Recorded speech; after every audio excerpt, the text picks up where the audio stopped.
Good afternoon students. हम लोग चर्चा करेंगे पिछले दिनों तो जो पढ़ाई हुई थी हम लोग का केमिकल्स फ्रॉम कॉमन सॉल्ट, और तुम देखे थे कि NaCl का इलेक्ट्रोलाइसिस करने पर, एक्वस सॉल्यूशन ऑफ NaCl का इलेक्ट्रोलाइसिस करने से हम लोग को सोडियम हाइड्रोक्साइड, हाइड्रोजन और क्लोरीन गैस मिला था। 3 गैस हैं और सब 2 गैस और एक कंपाउंड। तो उससे अब हम लोग ब्लीचिंग पाउडर बना सकते हैं जो क्लोरीन गैस बना था। तो ब्लीचिंग पाउडर का क्लास 10 के स्टैंडर्ड से ये फार्मूला है। हालांकि एक हायर क्लास में थोड़ा इसका फार्मूला कम्प्लेक्स होता है, लेकिन क्लास 10 में चलेगा CaOCl2, और बोल सकते हो क्लास 10 के लेवल पर कैल्शियम ऑक्सीक्लोराइड बोल सकते हैं केमिकल। कैसे बनता है bleaching powder? It is prepared by the action of chlorine gas over slagged lime. Slagged lime जानते हो, CaOH2 calcium hydroxide. Calcium hydroxide पर क्लोरीन गैस पास करोगे तो ब्लीचिंग पाउडर और वाटर बनेगा। अब इसका यूज क्या है? ब्लीचिंग पाउडर सभी जनरल जानते हो, ब्लीचिंग, ब्लीच करने वाला। ब्लीच का मतलब डिक्शनरी में मीनिंग देखोगे तो कोई दाग या धब्बा को मिटाना, किसी भी तरह का दाग को, धब्बा को मिटाना। तो जैसे कपड़े के वाले इंडस्ट्री में कॉटन और लाइनन ये सब धागा होता है, सूत या धागा ये सब होता है, इसको ब्लीच करना है साफ कपड़े बनाने के लिए। पेपर इंडस्ट्री में कागज़ बढ़िया बने उसके लिए वुड पल्प से बनता है पेपर, जानते हो, वुड पल्प को ब्लीच करने के लिए। और लॉन्ड्री में धुला हुआ कपड़ा में अगर कहीं कोई दाग या धब्बा है, स्पॉट है, उसको ब्लीच करने के लिए।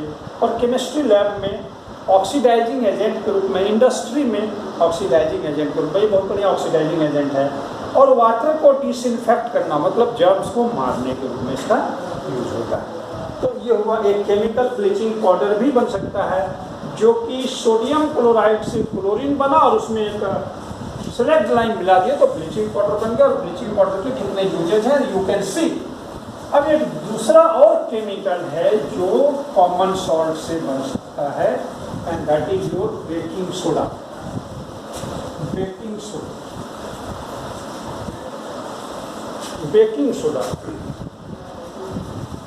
हिंदी में इसको मीठा सोडा भी बोलते हैं। बेकिंग सोडा को हिंदी में, बेकिंग सोडा को मीठा सोडा भी बोलते हैं। और इसका फॉर्मूला होता है NaHCO3।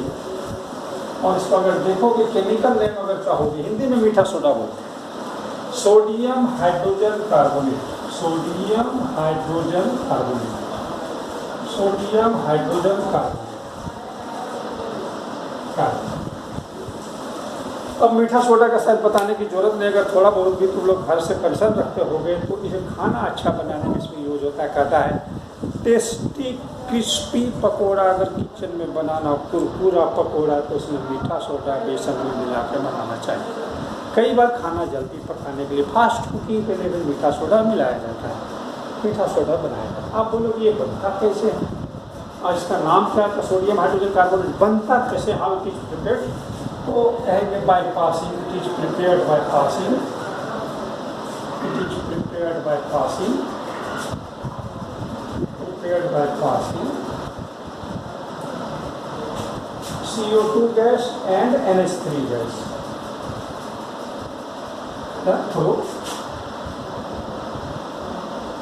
थ्रू या through NaCl solution. NaCl solution में नमक और पानी। क्या है? NaCl में दो, पानी डाल दो, नमक में पानी डाला हुआ होना चाहिए, CO2 गैस पास करो और अमोनिया गैस पास करो।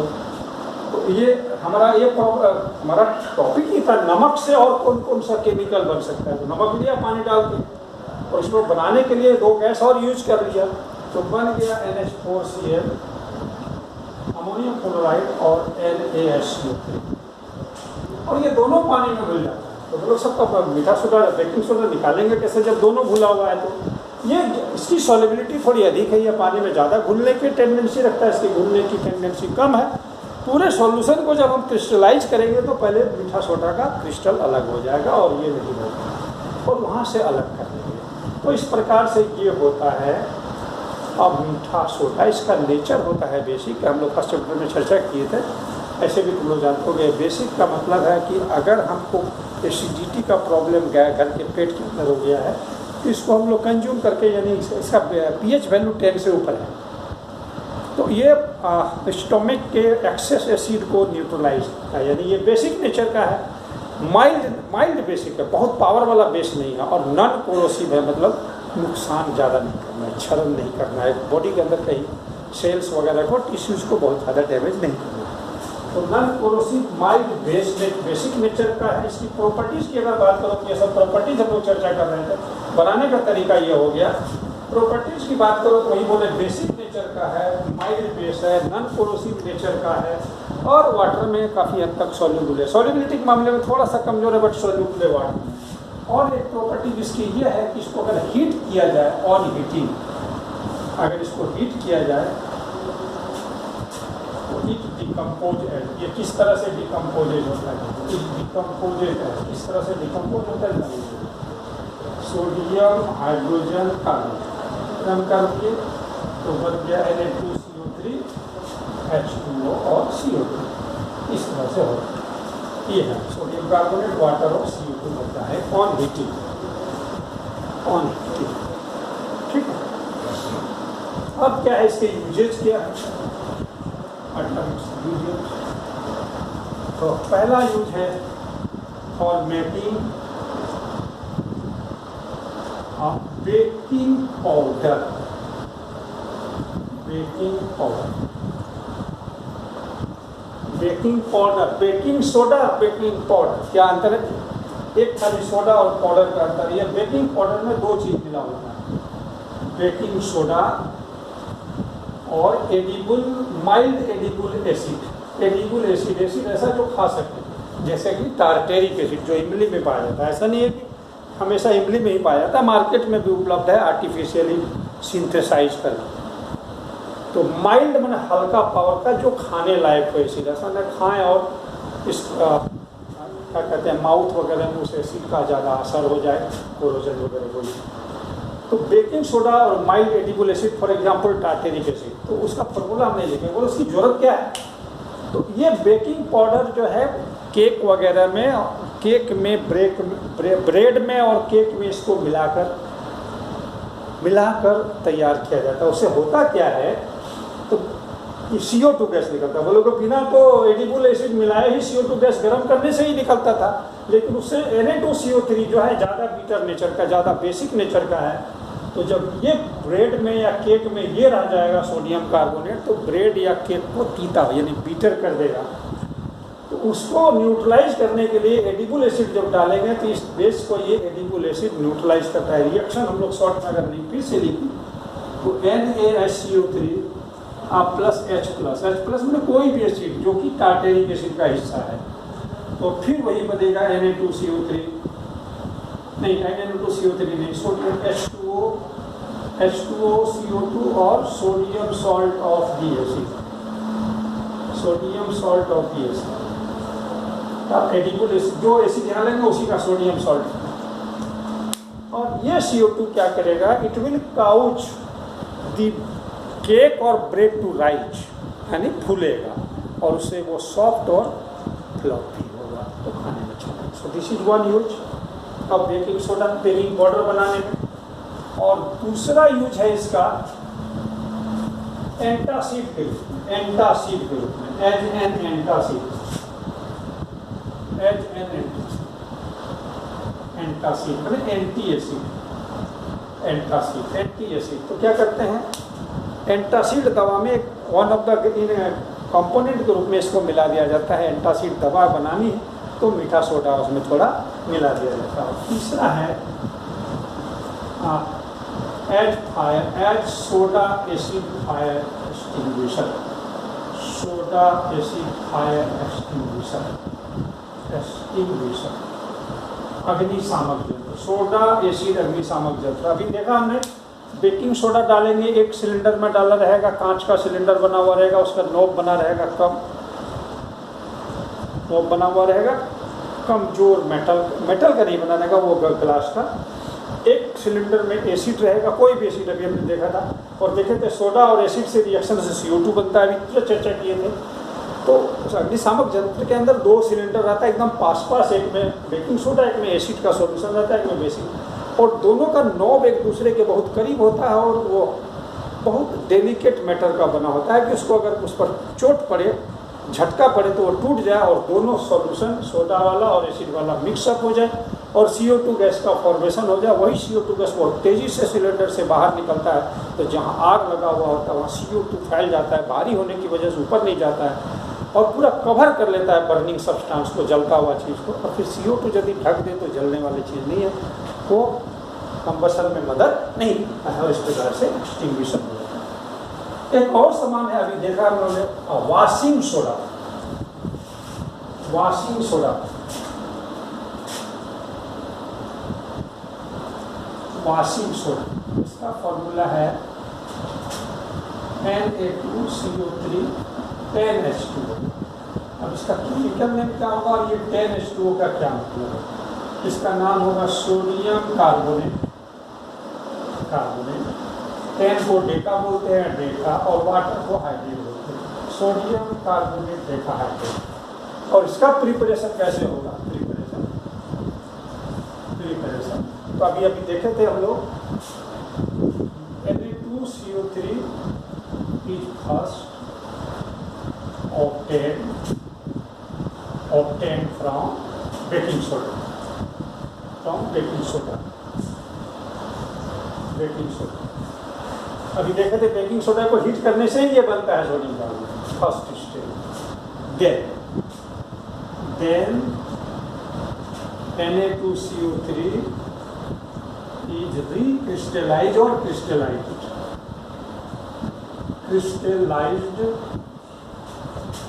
by making its saturated solution। Saturated solution इसका बना लेंगे और क्रिस्टलाइजेशन करेंगे। तो जब इसका सॉल्यूशन बनाएंगे और क्रिस्टलाइजेशन करेंगे तो इसका ऐसा रूल है कि 1 formula unit of sodium carbonate will take up 10 molecule of water, 10 molecule. ऐसा जितना फार्मूला यूनिट है, अगर 1 लाख है तो 10 लाख वाटर को गेन करना अंदर। क्रिस्टलाइजेशन प्रोसेस में ऑटोमेटिकली ले लेगा ये, इसके लिए कोई टेंशन नहीं। And you will see sodium carbonate का क्रिस्टल्स बन जाएगा, यही वॉशिंग सोडा है। ये वॉशिंग सोडा है, वॉशिंग सोडा इसको बोलते हैं, वॉशिंग सोडा। और इसको सोडा ऐश बोलते हैं, सोडा का राख, ये वॉशिंग सोडा। ठीक, ये बनकर तैयार हो। इसका मतलब क्या है? इसको इसके बनने, इस वाटर के मॉलिक्यूल को 10 मॉलिक्यूल, एक फार्मूला यूनिट है जो 10 मॉलिक्यूल ऑफ वाटर को अपने अंदर एब्जॉर्ब करके अपने अंदर जो सेट कर लिया इतना मॉलिक्यूल, तो इससे क्रिस्टल का रूप तैयार हुआ। क्रिस्टल मैंने डिफिनिट शेप का सॉल्ट तैयार हो गया, क्रिस्टल्स ऑफ वॉशिंग सोडा। इसीलिए इस वाटर की वजह से क्रिस्टल बनता है। That's why it is called water of crystallisation. ये जो फॉर्मूला के अंदर जो ये वाटर है, इसको कहते हैं water of crystallisation, water of crystallisation. ये भी बेसिक नेचर का है और हमने कहा अभी थोड़ा देर, बेकिंग सोडा से भी ज़्यादा बेसिक नेचर का है, क्योंकि इसमें बेस का ज़्यादा रेशियो है, Na2 है, उसमें Na था, सिर्फ Na था। बेसिक नेचर का है, वाटर में ये काफ़ी हद तक सॉल्युबल भी है। और इसका यूजेज क्या है? तो ग्लास इंडस्ट्री, पेपर इंडस्ट्री और सोप इंडस्ट्री में इसका यूज होता है। इससे सोडियम के दूसरे कंपाउंड जैसे कि बोरेक्स बनाए जा सकते हैं।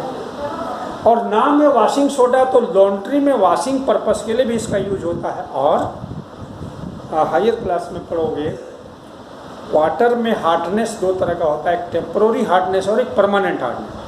तो परमानेंट हार्डनेस के रिमूवल में इसका यूज होता है। ठीक है, तो this is all about washing soda. अब अभी हमने कहा कि क्रिस्टल बनते हैं, तो ये क्रिस्टल बनने के लिए वाटर का मॉलिक्यूल को एब्जॉर्ब करना है, वाटर के मॉलिक्यूल को लेकर सॉल्ट को अपने अंदर सेट करना है। तो उस तरह का सॉल्ट जिसमें वाटर ऑफ क्रिस्टलाइजेशन है, जैसे वॉशिंग सोडा है, और भी हो सकते हैं, वो रियल में ड्राई है कि गीला है, ये देखना है। आर द क्रिस्टल, जो भी और दूसरे सॉल्ट, ये तो हुआ वॉशिंग सोडा का क्रिस्टल्स। हम लोग देखेंगे कॉपर सल्फेट के भी क्रिस्टल्स होते हैं, ब्लू विट्रल के नाम से जाना जाता है। जिप्सम भी होता है। तो उस तरह के जो क्रिस्टल्स होते हैं वो ड्राई होते हैं। टॉपिक है are the crystals of salt, are the crystals of salt really dry. क्या ये रियल में ड्राई है? रियल में ड्राई है। तो इसके लिए एक्टिविटी 2.15 है तुम्हारे बुक में, एक्टिविटी 2.15 है। इसके लिए क्या कर रहा है, एक बॉइलिंग ट्यूब लेंगे हम लोग, बॉइलिंग ट्यूब मतलब हार्ड ग्लास का टेस्ट ट्यूब थोड़ा बड़ा सा, इसमें कॉपर सल्फेट का क्रिस्टल्स ले लेंगे, copper sulphate crystals, copper sulphate crystals. और अगर तुमने देखा है क्लास 9th में, तो ये क्रिस्टल का कलर होता है ब्लू, इसको ब्लू विट्रॉल भी बोलते, ब्लू विट्रॉल भी बोलते। तो ब्लू कलर है इसका नेचुरली।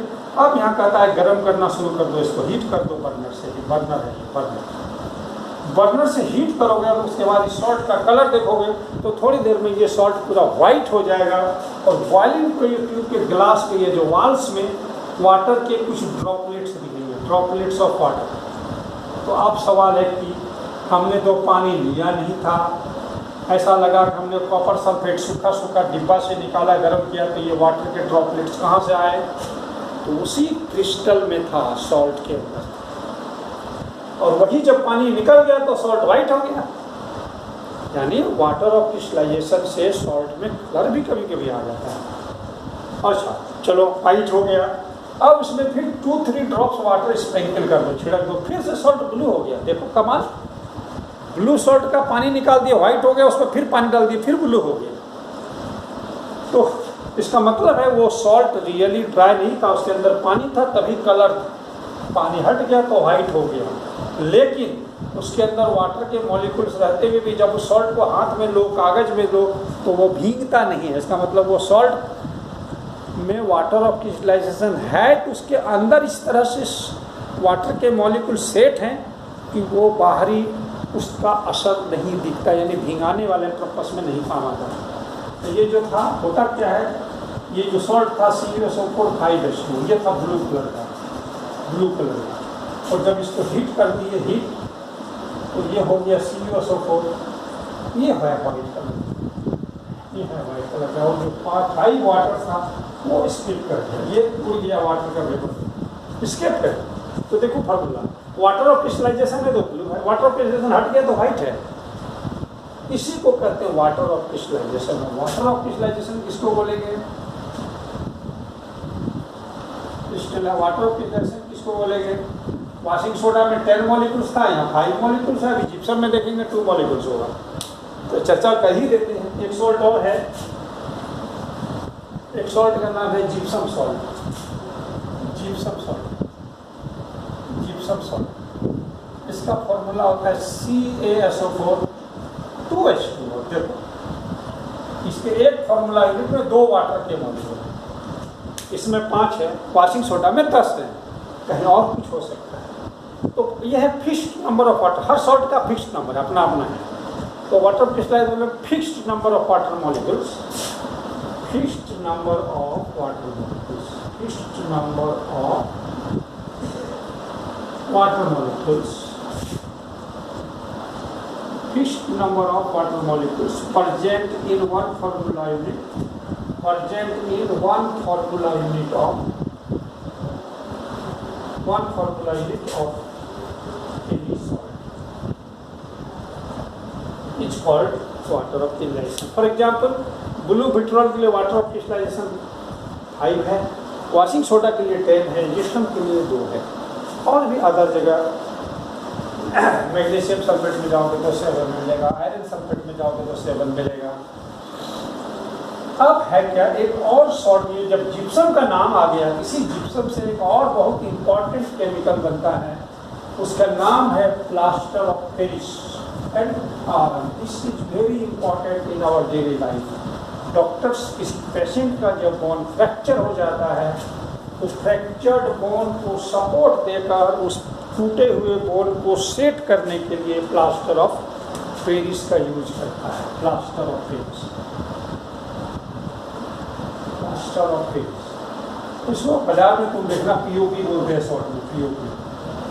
तुम जाओगे पीओपी, पढ़े लिखे नहीं है लेकिन लेबर मजदूर की पीओपी बोलते हैं। तो प्लास्टर ऑफ पेरिस का फॉर्मूला है CaSO4 ½ H2, half molecule of water, crystallisation कैसे होगा? एक्चुअली ऐसा होता नहीं। Calcium sulphate 2 molecule 2 formula unit में 1 वाटर मॉलिक्यूल सेट रहता है। ये 2 यूनिट 1 वाटर। तो अगर इसका एकदम सिंपलेस्ट करना यानी इसको 1 लिखना है तो आप लिखना पड़ेगा, ये लिखने का तरीका है, बट एक्चुअली इस तरह से इसके अंदर वाटर मॉलिक्यूल सेट होता है। 2 कैल्शियम सल्फेट यूनिट के बीच 1 वाटर मॉलिक्यूल। इसका अगर नामकरण करोगे तो कैल्शियम सल्फेट, आधा को हेमी बोलते हैं hydrate, calcium sulphate hemi hydrate, इसको केमिकली बोलते हैं। ये बनेगा कैसे, प्रिपरेशन कैसे होगा? It is prepared by heating, it is prepared by heating gypsum, heating gypsum at 373 kelvin. तो CaSO4 2H2 373 केल्विन तक गर्म कर दो।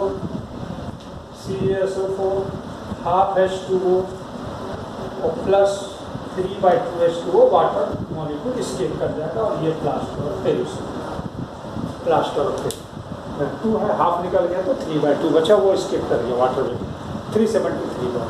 बोलो सर ये क्यों नहीं किया? ये सेट हो गया उसके कैल्शियम सल्फेट सॉल्ट के अंदर सेट हो जाता है। ये सॉल्ट का अपना अपना नेचर है कि इसमें कितना सेट होगा। देखिए तो कहीं 10 होता है, कहीं 5 होता है, इसमें हाफ होता है। हाफ का मतलब 2 यूनिट पे 1 होता है, तो 1 पे हाफ होता है, कैलकुलेशन में से नहीं है। प्लास्टर ऑफ पेरिस बहुत नाम सुना होगा, डॉक्टर जो है फ्रैक्चर्ड बोन को सपोर्ट करने के लिए यानी सेटिंग करने के लिए यूज करता है, ठीक है। और इसके कैसे सेट होता है ये तो कहता है कि ये डॉक्टर जब, अच्छा ये प्लास्टर ऑफ पेरिस पाउडर जैसा होता है, वाइट पाउडर की तरह होता है। तो इसमें ऐसा नहीं कि इस पाउडर को ही फ्रैक्चर्ड बोन में डाल देता है। वो सब जानते होंगे कि प्लास्टर ऑफ पेरिस में डॉक्टर पहले वाटर मिलाते हैं, 3/2 वाटर, इतना वाटर मिलाता है कि पेस्ट लाइक हो जाए, पेस्ट लाइक, और फिर जैसे आटा गूंथते हो घर में वैसा, और फिर उसको सेट करेगा। इस तरह से वो पानी मिलाने से क्या होता है, वो फिर से एक जिप्सम बन जाता है, फिर से जिप्सम बनता है।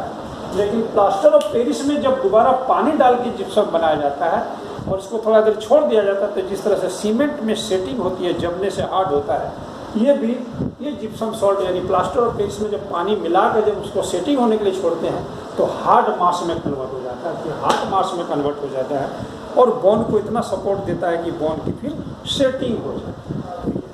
और ये तो हुआ प्लास्टर में इसका एक यूज हुआ। इसका अदर यूज है, इसके टॉय बनते हैं, खिलौने बनते हैं, और क्या डेकोरेशन में भी यूज होता है। और अगर फ्लोर वगैरह अगर नहीं है तो उसकी फ्लोरिंग, स्मूथ फ्लोरिंग वगैरह के लिए भी इसका यूज होता है, ठीक है। तो इसी के साथ ये चैप्टर हम लोग ख़त्म करते हैं। इसका जो एक्सरसाइज है उसको बनाना है और हम लोग गूगल मीट में जब चर्चा करेंगे तो जो भी प्रॉब्लम है उसको डिस्कस करना, ओके।